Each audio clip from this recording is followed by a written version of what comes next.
Hi guys, Jordan from P&P Campers. I'm just going to do your handover video on your Adria motorhome. So we start under the bonnet. We've got your engine battery over here on the left hand side. So obviously that's your starter battery. If you need a jump start, that's where you go for that.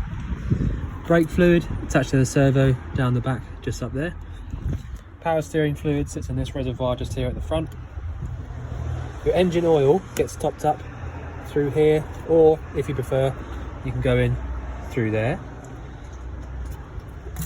Engine oil dipstick is this green one just here at the bottom of the engine there. Your engine coolant is up here, so you see there it's at the right level when it's cold. Fuses and relays sit under here. That's all engine related, not motorhome at all. Air filter sits inside this box, and your washer fluid is that one just down in there. I will shut it down just because it's quite windy. So on the near side, you've got your diesel filler cap. So you will need the ignition key to get in there to open that up. There's not much to show you inside the passenger door, to be honest, so I'll show you what's going on the other side, on the driver's side. Your hookup point is this one just here. So if you're at home or at your campsite, that's where you plug your hookup cable into. Just give it a little tap like that to make sure it's definitely closed over. Freshwater inlet is this one just here. So to get that to actually close up properly, push in and round to the right, and then pop your key in there and turn it whichever way it'll go. This next one here is your boiler vent, so that's your combi Truma boiler. I'll show you how that works on the inside, but that is, that's that. If you wanted to double check that it was definitely working, you can pop your hand underneath the vent just like that, and you'll feel hot air coming out through there. Loads of storage under here. It's actually underneath the bed. So yeah, loads of really nice storage under there, and a nice new catch on there to hold it up properly. 2-bike bike rack just there. The toilet cassette locker, you need to push both of these buttons in at the same time, so I'll just do that now to open it up. Lift up this bottom yellow catch to actually pull the cassette out, and then to actually empty the cassette out, you need to open this yellow bit just here and then sort of pull it out towards you. And also when you're doing that, you need to hold the little yellow button down whilst you're doing it, in order to get it to come out a bit more smoothly. You've got a freshwater flush, which is these pipes just here, so you don't need to worry about any sort of separate pink fluid anywhere or anything like that. So as long as you've got a little bit of fresh water in your tank, you can use your toilet. These two vents just here, just to the left of the door, are your fridge vents. So if you had the fridge lit up on gas, you'd be able to feel hot air coming out through the top just here. That's just another way of double checking that it's definitely lit up, but I will show you how to use that properly inside. And then you've got the gas locker. So you've got space for 2 6-kilo propane bottles in here. You might have space for 2 13s, but I'm not entirely sure. Anyway, so you basically just got on is anti-clockwise around to the left, and then off is clockwise around to the right. Obviously make sure that you turn that off before you start driving. But yeah, that's about it really. It's all nice and secure in there, and you've got 2019 as a product date on your pigtail, so you got till 2024 to replace that. The actual regulator back there, you don't need to worry about any of that whatsoever. You don't need to worry about this and the yellow sort of lever. That's just literally for us, our testing side of things. So that's all good. Right, I'll just close that up briefly for a sec. Okay, so I'm just going to hop in and show you a few bits in the cab, and then I'll turn around and show you the actual motorhome side of things. So you've got this reversing camera, which if I just see, I might get a noise from the step, might not. See, there it comes on its own. Pop it up into reverse. I think maybe, there you go. So little rear view camera there, which is nice. It's handy to have, to be honest, especially in a motorhome. It is handy to have that. You do need to have it in reverse for that to work, by the way. That's why it's just gone off like that. So it's got a reverse trigger on it. All of the bits and pieces in the middle are pretty self-explanatory, to be completely honest. You've got your hazard warning lights just here. fog light, fan speed setting, temperature setting, and you know where you want the actual air to go over here on the right. You've also got where the air comes in from, so whether you want it drawing in from outside or recirculating. The 5-speed manual gearbox, where reverse is lift up and over to the top left for reverse, and obviously, you know, first to fifth is all exactly the same as it would be in any other car, or most cars anyway. Single DIN Sony head unit there, and yeah, so that's all pretty good. It's quite a new head unit as well, to be honest. So you've got a USB bit that comes out there. There you go, USB that plugs in there. Aux point just in there. You could yeah, there you go, Bluetooth, all that sort of stuff. So you could probably receive calls on it and things like that. So you know, if you want to spend a minute having a look through that, I'm sure it's a nice sort of, you know, up-to-date unit. Right, so that's the outside and the cab. I really like the layout in this van as well, by the way. It's nice to have this kind of kitchen just by the window, bathroom to the side, sort of out of the way, and a big double bed. You know, it's nice actually. And also obviously being able to bring this out into a double bed as well. It's actually really wide for one of these, I think, anyway. Right, so we've got your 3-burner hob up here at the top. You will need an igniter or a clicker of some description to actually light these up. That's because there's no ignition on the actual burner itself. The only thing that is on these burners is this little metal prong at the back, which is called a thermocouple, or a flame failure device, FFD. What that does is basically, if you light any of these up, it's the same with any gas appliance in this van.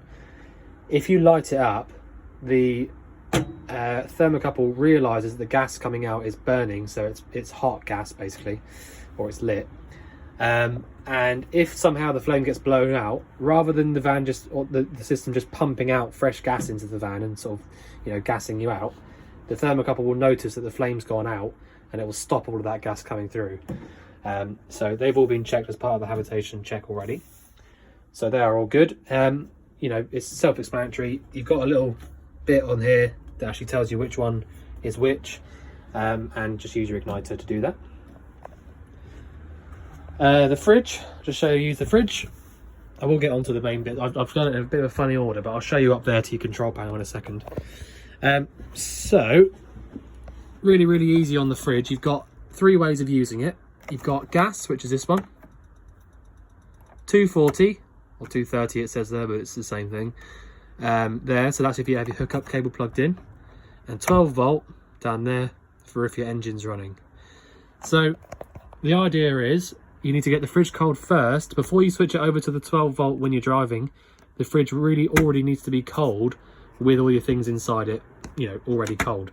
So if I just give you an example, if I was going to go away tomorrow, I would, or you know, tomorrow morning, I'd probably go out to the van and switch it either to the gas, which has literally just lit up like that. So as long as you've got your gas switched on, literally turn it to there, and then you get this little constant orange light in there. Until it actually lights up on gas, that'll be flicking, you know, flicking on and off. So when it's solid like that, that means it's definitely lit. Or you can switch it over to the 240, which, like I said to you, will only work when your hookup's plugged in. And then when you go out to the van in the morning, it'll all be cold and ready to use, or ready to switch over to 12 volt anyway. So that's what I would say. That's the way to do it, really. That's the same on all the fridges. It's not just this one. The 12 volt one is great for when you're driving and it keeps everything cold, but it just cannot get it cold on its own. So yeah, there you go. So I'll just switch it back up to gas to show you. Lit straight up. And then this is when you can either have a little look in there and make sure that the gas, the light there is constant rather than flicking on and off, or go around to the outside and put your hand over that top right hand side of the vent there, and then you'll feel the heat coming out from there. Right, so that's the hob and the fridge. The main control panel up here couldn't be any easier in my opinion. So you've got a light on the left hand side here which will light up when your hookup's plugged in, so that's your hookup symbol. Main on and off switch is this one just here.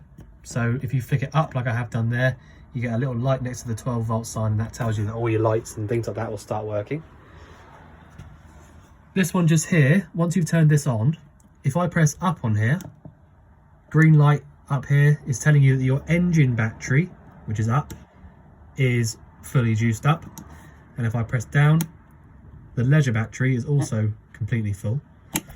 That's probably because, one, if it needed a new battery, we would have done it as part of the hab check anyway. But you have got this solar panel on the roof, which is constantly chucking down about 19 volts, even on this day, which isn't really very bright at all. So your battery is constantly going to be having power fed to it, your leisure battery that is. So if you wanted to go wild camping, this is a really good van to do that in. But anyway, yeah. So yeah, so up to check your engine battery level, down to check your leisure battery level.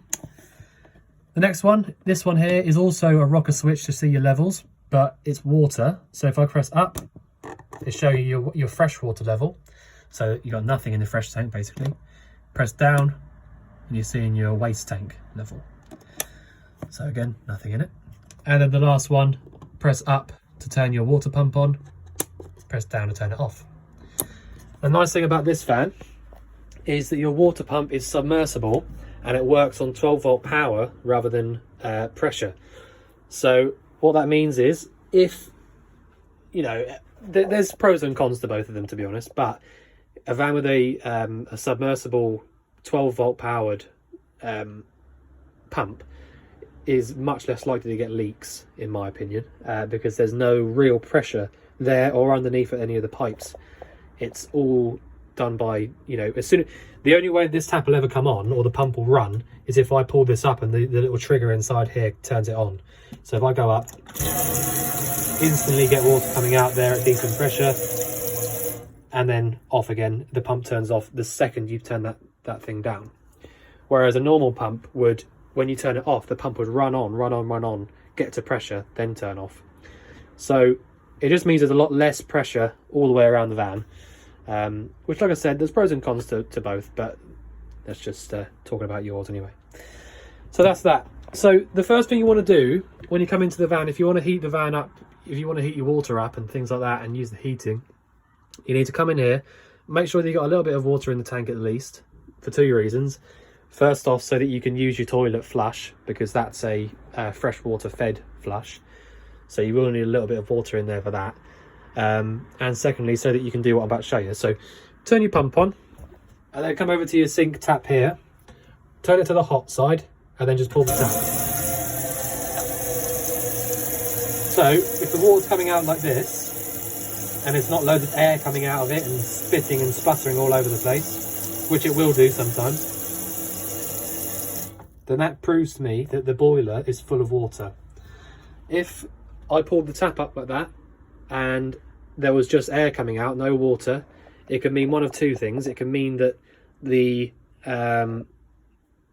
you've not got any water in the van, or it means that your boiler drain is open and the boiler is empty of water. So if I just, should have been better prepared really. Right, so your boiler is under the seat just here. Now, I'm not sure if you can see it, but basically where my finger is there, you've got a little drain there. So if that's in the push down position, it does say it on the top there, you can't really see it on the video. Oh, there you go. So the actual red bit is just there, you see a little circle. So basically, if that's in the down position, if you can't push it down any further, then your boiler will basically just drain out all of its water, and then you won't be able to get to any kind of, you won't be able to heat any water up. So if that's the case, when you pull your tap to the hot side, you hear water coming out underneath the van outside, then you need to go down there and just lift it up. And then when you lift it up, it should stay where it is. The reason it does that is it's for safety, really. It's really handy that it does do that. If I just zoom out again. The reason it does that is two reasons. If the leisure battery gets really, really flat, it will just dump all the water out because it works on power. But also, it's a safety precaution for if it gets really, really cold. So if this van inside, you've got a little thermostat up here, which is where it runs from.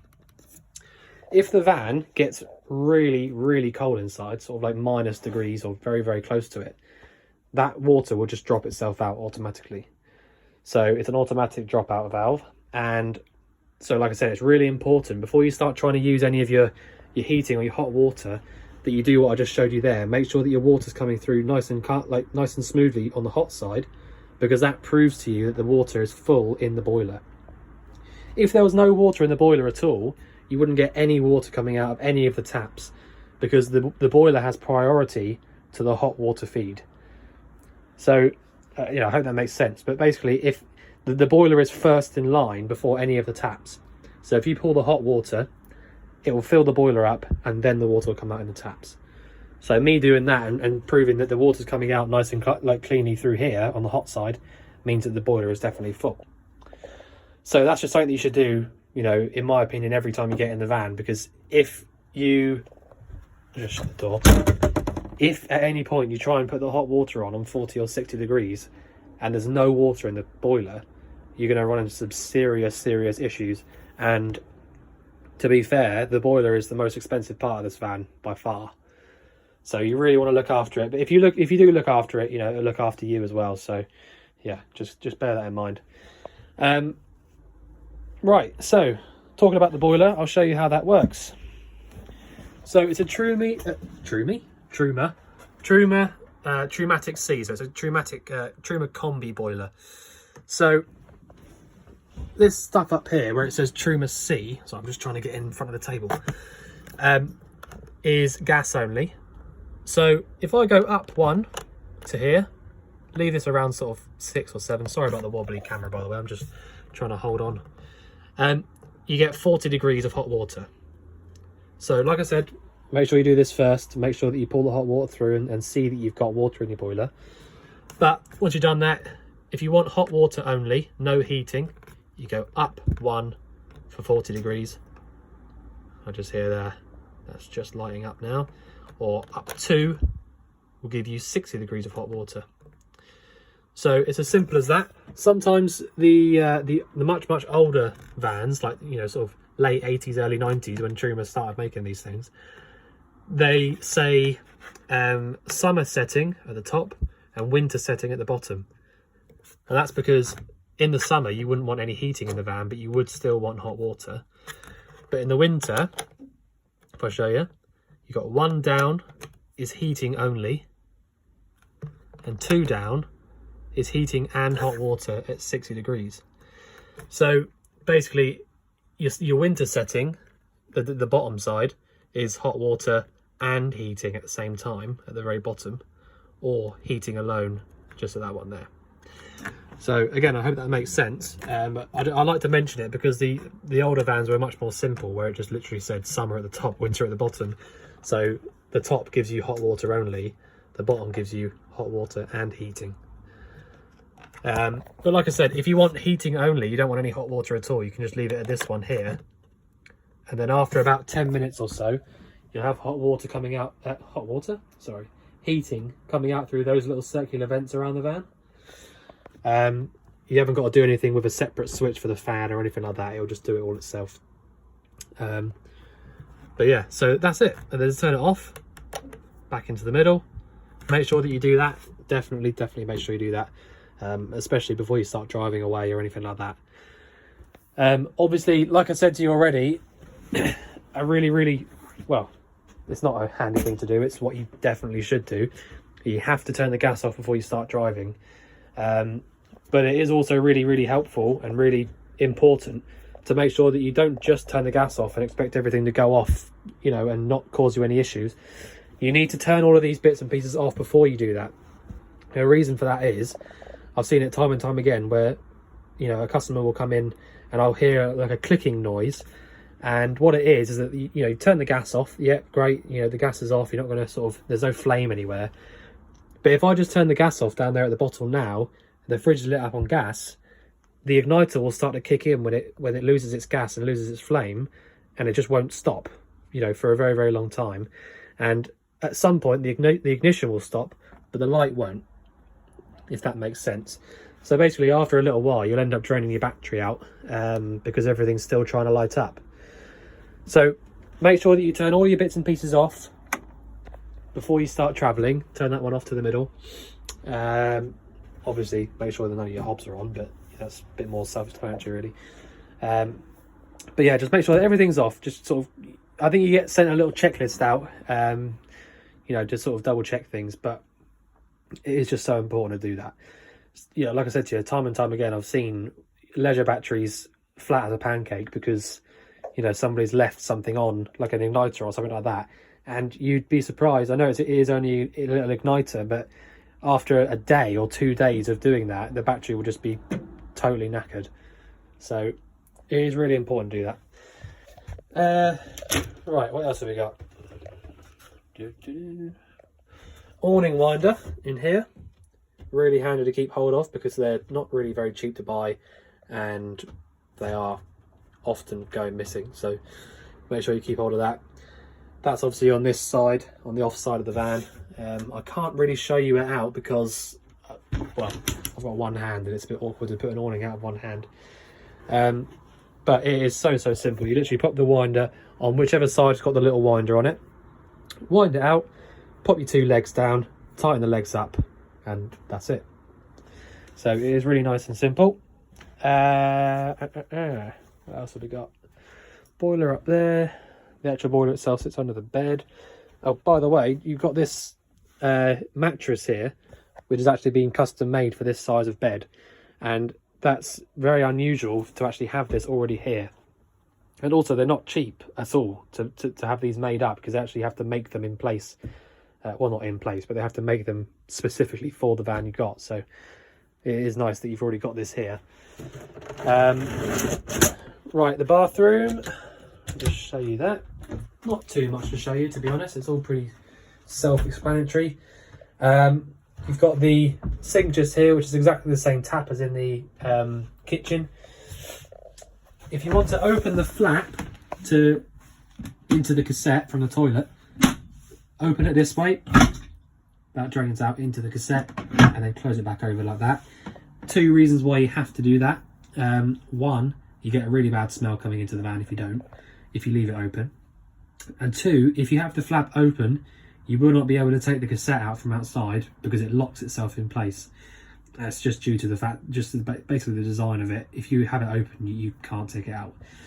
To actually use the flush, you just press that little blue button there, and then the pump just kicks in and then pumps the water around inside the actual toilet.